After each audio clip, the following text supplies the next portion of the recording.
Good morning. I'm Harley Schlanger from the LaRouche Organization with your daily update for March 11th, 2021. Today I'm going to take a look at the contradictory approaches that have been put forward so far by the Biden administration when it comes to its policy toward China. What will U.S.-Chinese relations be? Now, for those who are already convinced that Biden is in the pocket of Xi Jinping and the Chinese Communist Party, I'd ask you to think back 3.5 to 4 years ago to what was being said about President Trump at a similar point when he had first come in.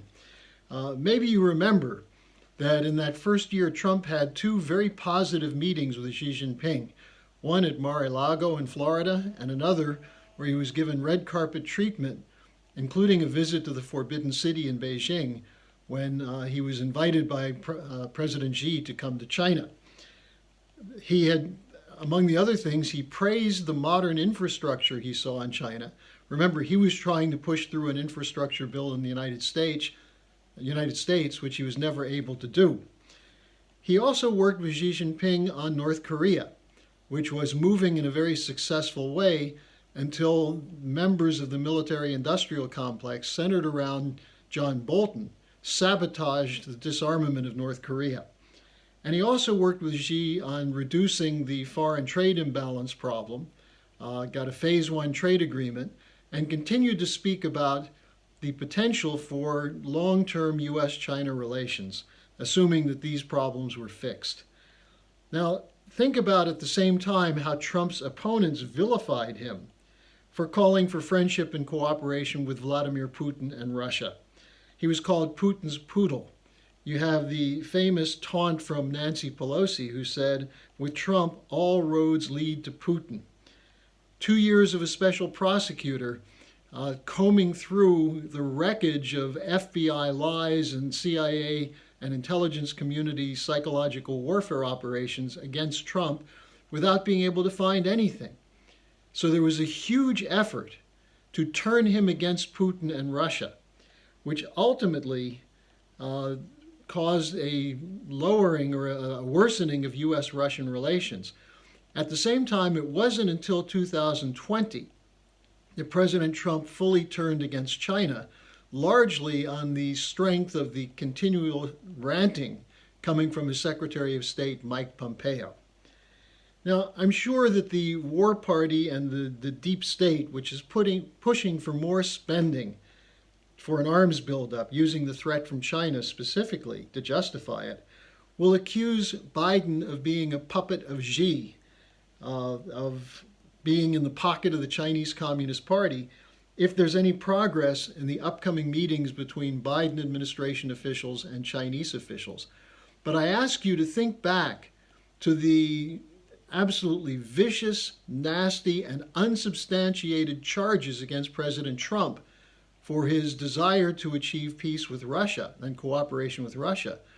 And now look at the fact that the same people who are defending President Trump from those charges are doing exactly the same on behalf of the War Party, the war hawks, and the British geopoliticians against a relationship with China.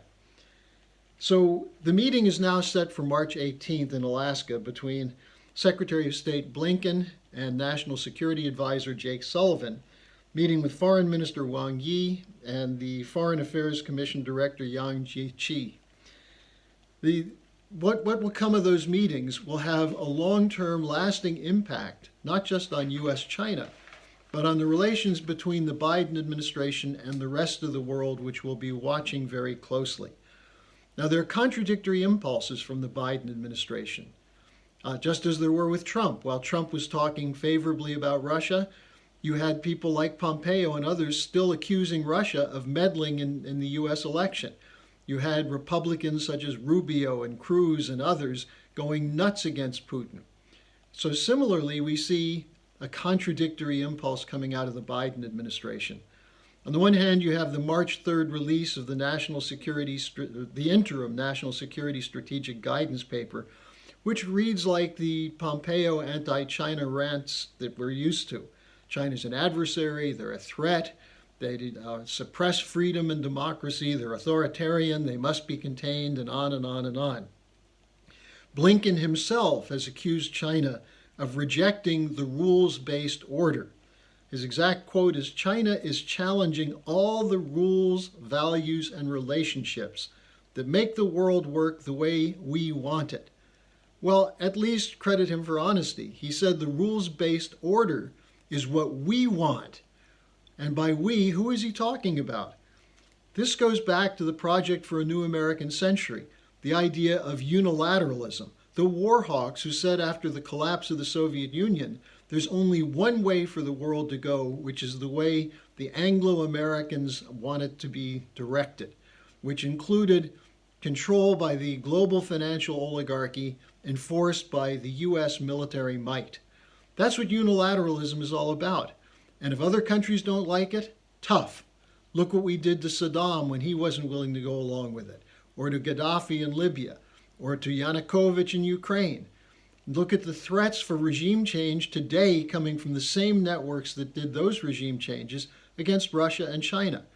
The rules-based order means you have to knuckle down and accept, in fact, impose the austerity regimes demanded by the global bankers, or we will come in and carry out a regime change. Now that's what the rest of the world sees the insistence of the U.S. and some in the European Union and NATO. When they talk about a rules-based order, they're saying our way or the highway, which actually is the way George W. Bush put it, isn't it? This is British geopolitics. This led to 2 world wars in the 20th century, the prolonged Cold War that only ended in 1990, when we had the PNAC crowd come forward and saying, okay, we won, you have to do what we want. Now, is this the way you have peace?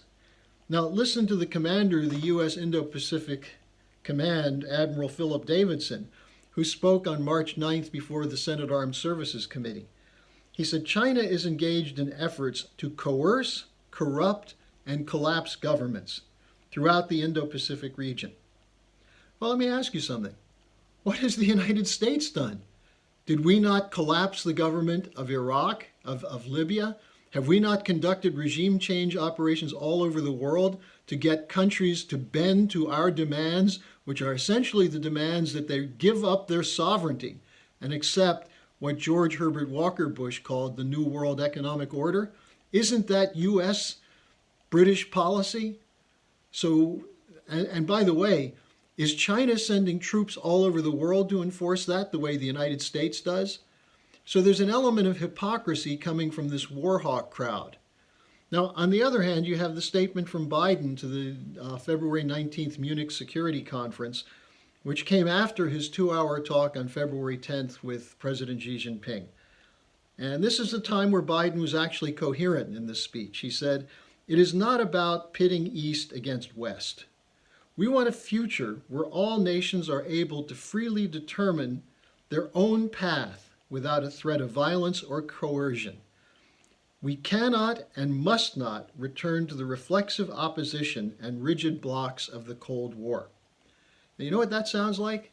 That sounds a lot like the September 25th, 2019 speech delivered by President Trump to the UN General Assembly when he spoke of why the United States stands for sovereignty.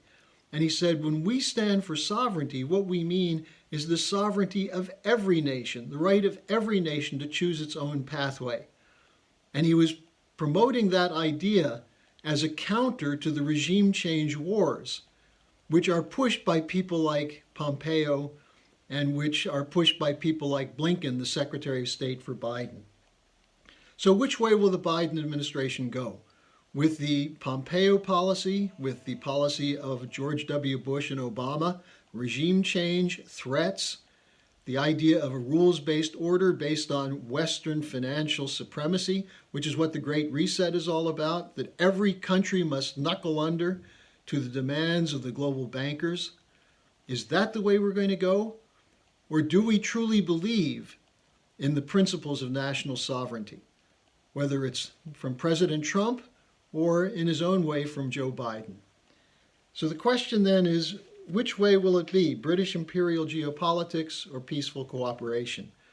I'll ask you again to register for our conference on March 20th and 21st, when the Schiller Institute will be having an online conference to take up this question. the world at a crossroad. 2 months, evaluating 2 months into the new administration. So sign up to join us and become part of a movement to ensure that we adopt the commitment of the founding fathers that is expressed in this idea that every nation has a right for its national sovereign decisions for the benefit of its people. That's the real American way. And let's hope that we can build a force that will put the current administration in that direction, rather than on the war hawk, neocon direction that's dominated the last 20 years of American policy. Thanks, and I'll see you tomorrow. Remember, it's Friday tomorrow, so I'll take your questions. If you have a question for me, send it to me at harleysch@gmail.com, and we'll take as many questions as we can get in with tomorrow's session. Thanks, and see you then.